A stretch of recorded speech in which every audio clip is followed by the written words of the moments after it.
सभी को जय श्री कृष्ण जय श्री राधे। आप सभी के मंगल की कामना करता हूं। आशा करता हूं आप सब स्वस्थ होंगे, आनंद में होंगे। ठाकुर जी से मेरी यही प्रार्थना है। सज्जनों, आज का विषय जो है, यह वीडियो बड़ी खास होने वाली है उन लोगों के लिए जिनकी मीन राशि है। मीन राशि वालों के संपूर्ण जीवन की सच्चाई जो 100 पर सत्य हो, ऐसा अध्यात्म और ज्योतिष में प्रमाण मिलता है, जो कि 4 बिंदु पर विशेष रूप से हम बात करने वाले हैं। आपने थंबनेल में देख लिया होगा। वीडियो के थंबनेल में जो पिक्स लगी है, फोटो लगी है, उसमें 4 बिंदु मुख्य रूप से लिखे हुए हैं। उन बिंदुओं को एक बार मैं आपको बता देता हूं, आप ध्यान से सुने। सर्वप्रथम जो है, प्रथम बिंदु जो है, वह गुण दोष स्वभाव और चरित्र, इसके विषय में बात करेंगे। दूसरा बिंदु क्यों मिलते हैं जीवन में इतने दुख, मीन राशि। तीसरा बिंदु इन 3 राशियों से सदैव दूर रहे, सचेत रहे, जागृत रहे, दूरी बना के रखें, प्रेम से रहे। चौथा बिंदु जो बड़ा महत्वपूर्ण है, कौन से वर्ष में भाग्य उदय होता है। मीन राशि कौन से वर्ष में किस्मत चमकती है, कौन से वर्ष में भाग्य जो है वह परिवर्तन लेता है। इन 4 बिंदुओं के ऊपर बात करेंगे और मुझे ऐसा लगता है कि इन चारों बिंदुओं में संपूर्ण जीवन का चरित्र का समावेश होता है। तो वीडियो में आगे प्रवेश करने से पूर्व मेरा आप सभी से निवेदन रहेगा, अगर आप चैनल से नए जुड़ रहे हैं तो चैनल को सब्सक्राइब जरूर कर ले, क्योंकि यह बहुत ही शुभ मुहूर्त है। वीडियो को लाइक शेयर कमेंट जरूर करें। नए हैं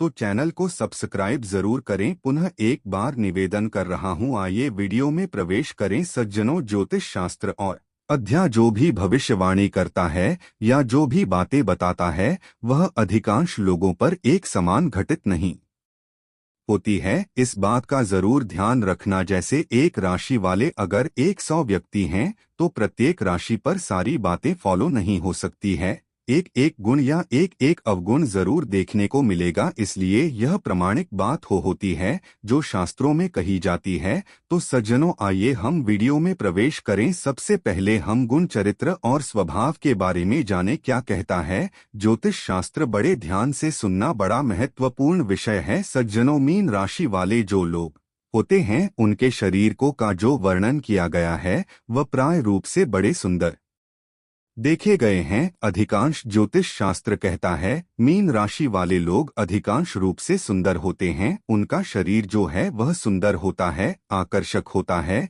इसी के साथ साथ बहुत सुंदर दिखते हैं। और ऐसे जातक बुद्धिमान, विद्वान, चतुर और साथ ही साथ सभी के साथ, चाहे पुरुष हो, बड़े व्यवहारिक होते हैं। व्यवहारिक का मतलब होता है कि उन्हें पता होता है कि किस तरीके से, किससे, किस समय पर किस तरीके से बात करनी है। इसी को व्यवहारिक ज्ञान कहते हैं। इसे ही आचरण की मंगल कहते हैं, जो कि यह बात लागू भी होती है, क्योंकि जीवो मीन धनु स्वामी, मीन राशि के स्वामी जो हैं वह गुरु हैं। तो गुरु एक ज्ञान के प्रतीक है। तो वाणी में विनर्स सब तो मीन राशि वालों के गुण होते ही हैं। इसी प्रकार अधिकांश जो है मीन राशि वाले भाग्यशाली देखे गए हैं। अधिकांश, ज्यादा मात्रा में कुछ लोग का जीवन भला भले ही दुख में होगा। दुख तो सबके जीवन में होता है, सुख मात्र केवल अनुभूति होती है। बाकी दूर के ढोल सुहावने होते। जो व्यक्ति दूर से सुखी दिखाई दे रहा है, जरूरी नहीं है कि वह अपने घर में भी सुखी हो। इसलिए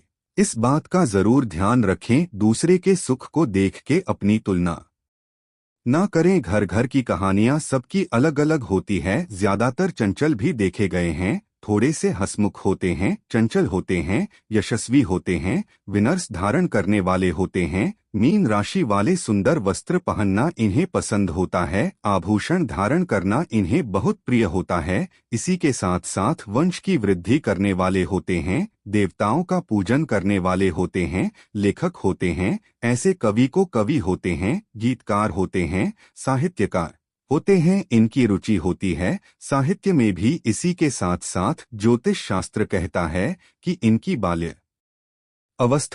बाल्य अवस्था सामान्य तौर पर एक व्यतीत होती है। एक सरल सहज स्वभाव के साथ इनकी प्रारंभ काल जो होता है व्यतीत होता है। इसी के साथ साथ मध्यम अवस्था जो है वह थोड़ा सा इनको जीवन में संघर्ष होता है। 25 वर्ष के बाद इनके जीवन में थोड़ा संघर्ष शुरू होता है, जो कि इनको थोड़ा दुख भी देता है, क्योंकि अधिक परिश्रम करने के साथ साथ मानसिक रूप से भी व्यथित हो जाते हैं। इस कारण से थोड़ा दुख की प्राप्ति भी होती है, लेकिन सुख बना रहता है जीवन में, क्योंकि बुद्धिजीवी होते हैं। इसी प्रकार अंतिम अवस्था में ऐसे लोग यानी कि 40 वर्ष के बाद या 45 वर्ष के बाद इन्हें धीरे धीरे करके स्टेबल सुख की प्राप्ति होती रहती है। इसी के साथ साथ परिवार में सदा मिलन स्वभाव, समाज में बड़ी चतुराई के साथ कार्य करना किस तरीके से करना है, सहज स्वभाव के होते हैं, सम्मान प्राप्त करते हैं। विशेष रूप से परिश्रम द्वारा, मीन राशि वाले परिश्रम द्वारा सब कुछ अर्जित करते हैं अपनी मेहनत से। अब हम बिंदुओं पर बात करें कि प्रथम बिंदु गुण स्वभाव हो चुका है। दूसरा बिंदु,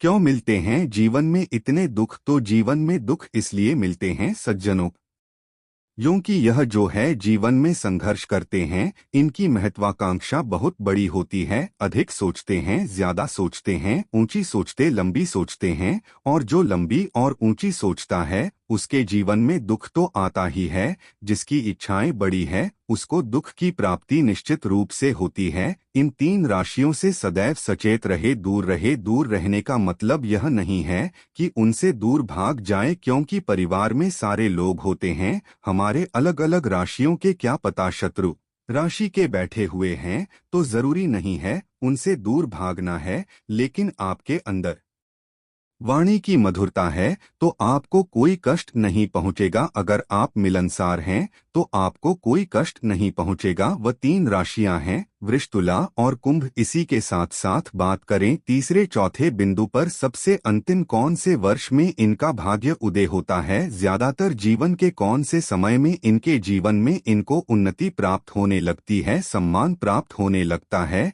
यश प्राप्त होने लगता है, कीर्ति प्राप्त होने लगती है, व्यवसाय में वृद्धि होने लगती है, सब काम बनने लगते हैं। इस प्रकार भाग्य उदय का जो इनका समय बताया वह आरंभ काल में 16 से 22 वर्ष बताया, लेकिन यह प्रारंभ काल होता है, इसमें इतना फल नहीं मिलता है। दूसरा जो समय आता है गोल्डन चांस भाग्य उदय का, वह 28 से लेकर 33 वर्ष बताया है, जो गुरु की पूर्ण अवस्था का काल होता है। इस समय इनको सबसे ज्यादा देखा गया है कि इनको उन्नतियां मिलती हैं, इनके काम बनने लगते हैं, हर तरीके से इनको सम्मान प्राप्त होने लगता है। तो यह विशेष रूप से ज्योतिष शास्त्र कहता है और अध्यात्म भी कहता है। इसी प्रकार मैं एक बात अपने वीडियो के माध्यम से सभी को कहता हूं कि मंजिलें मिले ना मिले यह तो मुकद्दर की बात है, हम कोशिश ही ना करें यह तो गलत बात है। इसलिए अपने जीवन को सार्थ बनाने के लिए भाग्य की प्रतीक्षा ना करें, अभी तो कर्म करें, क्योंकि कर्म से ही भाग्य का निर्माण होता है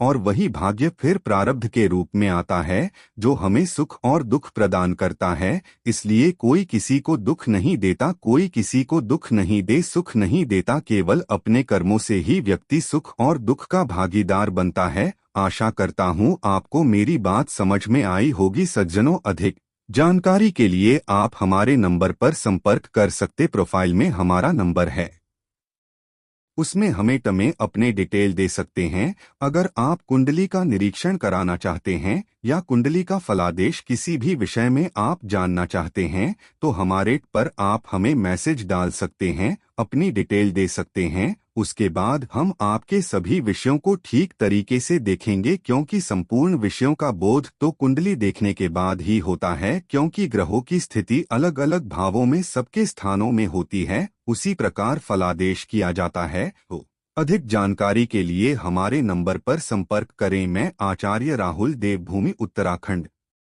से आप सभी के मंगल की कामना करता हूँ। आशा करता हूँ आप सब स्वस्थ होंगे।